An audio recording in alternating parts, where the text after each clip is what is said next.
Alright guys, we're going to now take a look at the Rakdos deck. Now, black and red are some colors that are definitely more aggressive, and this deck does live up to that. You do have some control options, but we're also bringing in a lot of burn, some fast creatures, and trying to get the job done as soon as possible. So, when we put this together here, this is kind of, again, an old shell of a favorite casual deck of mine. The creature base is entirely built around some fast stuff, but we also get a lot in the way of control. We're running a full set of rats to get the discard ability, even running a shinobi here. We have the obvious use of Blightning, which is overlooked in many cases, but it's kind of hard to throw that in. It's sorcery speed, it's 3 cost, it's 2 colors. All of those things really kind of hold it back. We're also bringing in some new spells with the Electrickeries, Stagger Shock, stuff like that. So when you break this down here, keeping the lands kind of old school and bringing in the border posts here as well. Just to kind of switch things up, we do have the ability of the Rakdos skill gates to produce those 2 land colors we needed. Kind of in the old days, the border posts basically acted as the dual lands. That was kind of one of the better options that we had available to us in Pauper for generating those extra colors. But what ended up happening is we got guild gates, and now they really aren't that great. I still think that they are a decent option for generating the second color, so I am bringing them in as yet another option to kind of balance out lands, and running Evolving Wilds because I'm looking to thin the deck. I think maybe in further testing I might have upped the Evolving Wilds to a 3 count, but worry about that later. So the idea behind this is to get fast creatures and do some damage. You want all of your creatures basically to be able to do something else. So the bomber here is really great. It's a 3-costed 2/2 flyer, and the ability on it is that when it does damage to an opponent, you sacrifice it and put 2 1/1 goblin tokens into play. It's kind of an interesting card because of the fact that it does transform from a 2/2 flyer to a 1/1 ground. You may think that that's not so great, but it does have this unearth ability on it as well that is relatively cheap. All things considered, it could have been worse. So the ability that you can, once that is sacrificed on the next turn, if you're at the 5 mana point, you can bring it back once again and do the 2 damage and get 2 more tokens. So you can actually end up with quite a large range of 1/1 tokens, and they can be all kinds of trouble for an opponent.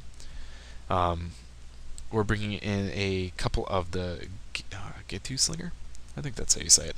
This is a pretty good card. You think Flame Tongue Kavu, and that is a great card because of the fact that it comes into play. It's got a body and it's a burn spell in one. The Slinger is kind of the same way. It's only a shock. It only does 2 damage to target creature or player, which is a little less powerful. It does have an echo effect, which kind of sucks, but we are running actually kind of a nice package of Undying Evil and Unearth. So you get this opportunity to, if it dies, you don't necessarily, on the echo, you don't necessarily pay it. You can let it die, and you can use something like Undying Evil to get it right back into play immediately, or you can use Unearth to bring it back, later on. Just, you'll get that chance to use that 2 burn over and over. It's kind of interesting because this deck is, if you really break it down, it could be considered a burn deck that's just a little bit less burny. Little less hot, maybe? I don't know. Anyways, you get the Blightning for the 3 damage there. You've got Stagger Shock is going to do a lot of great stuff. Helps you deal with some of the creatures in Stompy really well. The Slinger is going to do a lot of damage there, and you have even Crypt Rats. Crypt Rats is going to be a pretty good siphon for black lands into burn damage.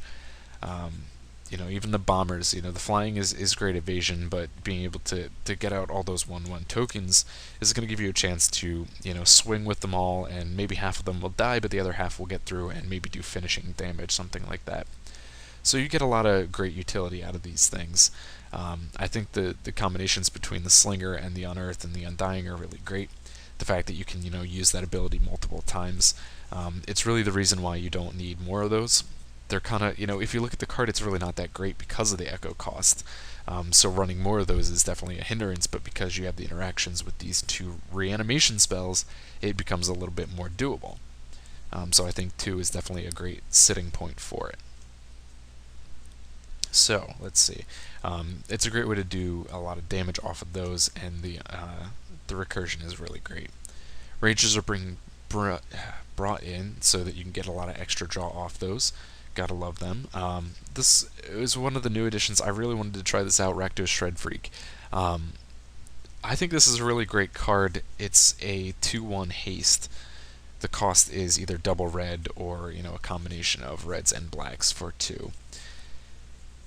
I don't know if this would see any kind of... I mean, the best option for it, I would imagine, would be a Goblins deck.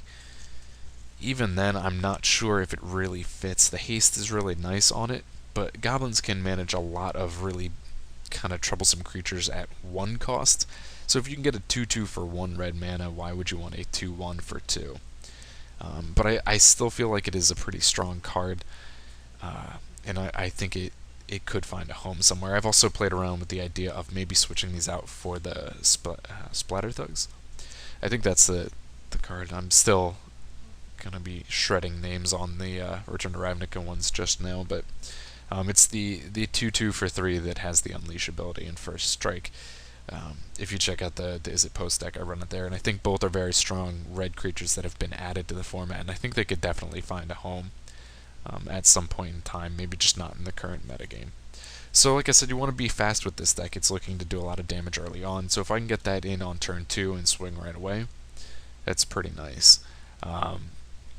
Excuse me, I think that the Thug may be a better choice because of the fact that it has a little more sustainability in a mid-game situation. If you get the Shred Freak in the mid-game, it's really going to be useless to you almost. That 1 toughness is not anything that anyone needs to worry about. You look to do a lot of fast damage, but you also can do a lot of control, like I said. Discard abilities off Ravenous Rats and Shinobi is really great. It definitely gives you options too for replaying some of the things like the Slinger and the Rager, so that's kind of nice. Again, running 1 is fine because you don't need to really fill out the whole deck with those. Drawing multiples is not that great. Drawing 1 is pretty good. It can have some nice interactions, but you don't want to overload your deck because it's just not going to work out as well as you think. So Doomblade for a bit more removal. Electrickery, I keep saying this and people are going to be like, wait a second. I've been saying that if you're running blue or black, run 2 copies of Echoing Decay or Echoing Truth. This time I actually ventured away for it. I'm still kind of playing around... thank you, Blippi. I'm still kind of playing around with the idea that Electrickery may or may not be a decent replacement for the Echoing Decay. Electrickery is nice because of the fact that it doesn't target one type of creature. For example, Echoing Decay, it has to be all the same card. Electrickery can do 1 damage to a number of creatures, and they don't have to be the same creature. At the same time, the drawback is the Electrickery is going to cost you 1 damage, because the Echoing Decay does -2/-2, and the Electrickery does only 1 damage to every other creature for that spell. So I'm really kind of undecided currently on whether or not I think Echoing Decay is a stronger play than Electrickery. At this point in time, I think I'm actually kind of leaning towards the Electrickery. I really found it to be useful in situations too when you're finding yourself in combat and assessing damage, and you can do just 1 more damage to kill off a couple of creatures. So I think that may take the place in my heart for Echoing Decay. But deck is a lot of fun. I definitely recommend it, and you guys can check out these games in a second, just see for yourself how it works out. Alright guys, we're going to take a look here at the first game with the Rakdos deck. Opening hand is pretty good. We have more than enough mana available. We have 3 lands as well as a border post. We also have an early game play with the Shred Freak, which is great. We can get that in on turn 2 and start dealing that damage right away. So my opponent here is playing a mill deck, which is pretty great. I'm always a big fan of alternate win conditions. So that does mean, however, that we need to definitely utilize this deck to its potential. It's supposed to be fast, and it can pull that off pretty well. So we want to definitely look to try and beat down our opponent fast enough that we can, finish the game before he has a chance to really empty our deck. So we're going to start out with the Guild Gate. no early game plays here. He starts out with the Shriekgeist, and this is a pretty good card for the mill strategy. It's hard for me to deal with most of the times because of the flying ability, and it can, if left on its own devices, beat you down with the fact that it mills you out so fast. We will be fine, however. We do actually get some flying here thanks to the bombers, and we have Stagger Shock, so we're not too worried about it, but we do want it off the table as soon as possible. So, starting out with the Shred Freak, I did not expect him to block this here. He does, however, choose to do so, and my only guess for this is that he is not running a very heavy creature base. There's very few creatures out there in Pauper that can do a good job of milling out your opponent, so I think it's definitely something he was not built for as far as creature control. So I think his trading here has to do with the fact that it has this 1 toughness, and he finds this a good opportunity to keep that damage off the table. And he's definitely right. So he's going to start out here with the Ghoul Caller's Bell. I think there are some better options as far as artifacts for milling, such as the Shriekhorn. I do prefer that over something like this. This is going to mill you out as well, which I guess is not terrible, but at the same time, it's just maybe personal play preference. I like to have my own cards available to me. I don't like that whole self-mill strategy, even if it's just kind of an alternate thing that you don't usually have to worry about. We're going to have very little as far as artifact removal, despite being in red, which is going to maybe cause some issues, but hopefully, like I said, we can beat him down long before he gets a chance to really put this into effect. So our turn here, we're going to be able to throw out the Blightning, trying to get rid of whatever options he may have in his hand as far as discard abilities. So that's going to go down. He makes an interesting play there, puts out Think Twice. I'm guessing that he had some things in his hand that he did not want to get rid of and was kind of drawing for something that may be a little more easy to discard, something he's okay with getting rid of. So, more lands, more milling. Pretty much how this is going to go for a while here. My turn here, I am going to take advantage of the fact that I didn't yet drop a land, get that border post into play, and then put that land right back down. I'm going to start out with my first bomber here, and these can be a lot of fun. It's not a terrible card. I think the cost in all is relatively even. I think maybe if it had haste, it would be that much better. And maybe actually see a lot of play. I think that might balance it out. It just feels a little clunky at this point in time, as is, but that's what they were going for, I guess. You can get a lot of fun plays off it, especially with the Undying abilities and such. If you use the Undying ability after attacking, it's going to kill itself, but you'll be able to bring it back as a bigger creature, and also get 2 extra tokens out of it the next time it dies. So, passing along the turn here, my opponent going to continue to draw cards and attempt to mill me out. Sorry, I don't have a whole lot I guess I can say about this strategy right here. It's going to come down to the fact that you're trying to beat him down faster than he can mill your deck out. So swinging through, we're going to do our damage and make our tokens. A lot of options available to us, and there's really no right or wrong answer at this point in time. You're just trying to do as much damage as fast as possible. That's kind of why I'm favoring not playing the Ragers, even though it is my go-to card. I love my card draw. I think that it's more important to me at this point in time to get just creatures out there right now, do the damage, and I think I can kind of build up a faster, aggressive base with these bombers as opposed to the Rager. Granted, the Rager does stay on the table, whereas the bombers sacrifice themselves, but it's not like the damage is going away from the bombers, it's just becoming 2 smaller creatures as opposed to 1 7/7 flyer. It's, again, not really going to matter much in this game because of the fact that my opponent is not running much in the way of a creature base, and is focused pretty much entirely on this mill strategy. So down comes another Bell. Again, not too worried about it. We're hitting our mana base pretty well. We're at 6. We have lots of options here. We can, you see here, unearth our bomber, get just more tokens onto the table. Those are coming down. He gets exiled. Again, just building up a creature base as best as we can to do as much damage as we can. He's down pretty low at this point in time. This game is pretty much over. He's not going to have a lot of options, like I said, creature control or just creatures in general to block me out. So it's basically comes down to whether or not he can finish me off in a turn or two. And he's going to get pretty close. I'm down to, you see, 20 cards at this point in time. It is pretty much over anyways. Going to be able to swing out here, pretty much do all of the damage I need to do to finish him off. And then I have the Stagger Shock available to me when I really need this win condition. Like I said, he gets pretty close. He's actually, one of the things these decks can struggle with is if they don't hit their mana drops, and then they could be looking for that flashback cost that they need to do just that last few cards worth of discard or mill. So gets down yet another bell.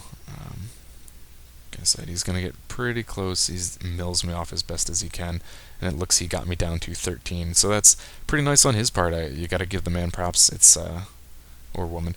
It's definitely a hard strategy to take advantage of, and in only 8 turns he got me down to 13 cards, so that's pretty good. But let's definitely check out that second game, shall we? Alright guys, we're going to dive into the second Rakdos game here. Opening hand is pretty good. We have 2 lands available to us, and both are of varying colors. We also have the border post, which is going to be great. That's going to give us yet another land count, basically. Usually you want to put those in on the first turn so you don't have to pay that 1 mana cost later on to make the play for the border post. We're going to get going pretty fast here because we do top deck into a Shred Freak, which is pretty great. Get that damage in as soon as possible. My opponent is actually running Storm here. It's something that I was not aware of just yet, so there is a bit of a misplay in hindsight, but we'll get to that in a second here if the game will advance. There we go. And of course it went too far. Okay, so he played lands. I put out the Bomber on turn 3. This is, seeing the start of the Is It Lands, it tells you that maybe it's going to be Control, maybe it's going to be Storm. I lent to the idea that it was going to be Control and wanted to get the Bomber out as soon as possible, knowing they would not have a lot of creatures. Knowing that it was actually Storm, the better play may have been the Rats, so that you could basically have it on the field, and he knows if he tries to empty the Warrens, then it's going to be game over. Actually, you could even argue the fact that holding the Rats is better off against Storm, because the fact that you can kind of surprise him. If he knows you have that board wipe, then he could save his resources and try and Storm with Grape Shop as opposed to empty the Warrens. Having the Rats in hand, it kind of, I guess, would give you a chance to kind of bluff at that, and when he does finally storm off, as long as he doesn't have haste, you can get that Rats triggered and win the game, basically by killing off all his goblins. Same note, Bomber is pretty good against Storm because of the fact that it creates 2 tokens. You don't lose the power that he has, it's just split up into an additional blocker, which works really great. So turn 4 here, I'm going to attack through. And here I decide to switch in the Shinobi with the Bomber. I think this is a bit of a misplay, I think, for 2 reasons. One, because the Bomber would, again, give us that 2 bodies that we can use to block if he was able to go off on the next turn. And the second reason is the fact that the Shred Freak has haste. So when we replay the Bomber, we're going to have to wait yet another turn after putting it into play in order to get that 2 damage going again. But the fact that the Shred Freak has haste means that we could have put that in the following turn and would have been able to attack right away. The Shinobi's going to be great. The discard is great against Storm. You really want to take the chance to disrupt his hand as best as possible in hopes of making it so he is unable to go off when he wants to. So things are obviously looking bad, when Storm goes off kind of early like this. He used 2 Bushwhackers unkicked in order to up the spell count. Definitely not a good sign for him. Means he's kind of on tilt. He knows that the Shinobi, if gone unchecked, is going to wreck his hand, and it's going to be impossible for him to keep things going. In that case, with that going on, that does, kind of illustrate the point that this deck can be incredibly troublesome for Storm and actually has a very, very good matchup. The deck almost seems to be built around breaking up Storm. If you put together a sideboard, you could really just shut it down hardcore. The discard off the Shinobi works great. We have the Rats, we have the Electrickery, which is going to work out for that as well. So he storms, but is unable to get the play off with the haste off the Bushwhackers because he did use those for his spell count. This means that we're going to be in pretty good shape here because of the fact that we have this Crypt Rat in hand. So turn here we have plenty of mana available. We can throw this out. Hopefully the client catch sub seems a bit laggy today, but we are going to be able to put this Crypt Rats into play and immediately activate its ability to do 1 damage to all creatures and all players, and basically kill off his entire stormed deck. Stormed creature base, sorry. So we'll attack through. He now has no hand, he has no blockers. This is pretty much game over for him. It's impossible to rebuild your hand if you cannot kill off this creature that is going to force you to discard every turn. It's just, I don't know what else to say. That's pretty much game over. No point dragging this out, and he does realize that. Storm, you have to build up certain cards in your hand so that you can combo out, but if you can't hold on to the combo pieces, then there's nothing that can be done for you. The game is just over. So there you go. Pretty fast game, but I think it illustrates the strength this deck really can show against Storm. Overall, I think the deck was great. Maybe not as fast as originally I thought it would be, but it's still able to pull off some pretty fast wins and get some pretty good damage going as soon as possible.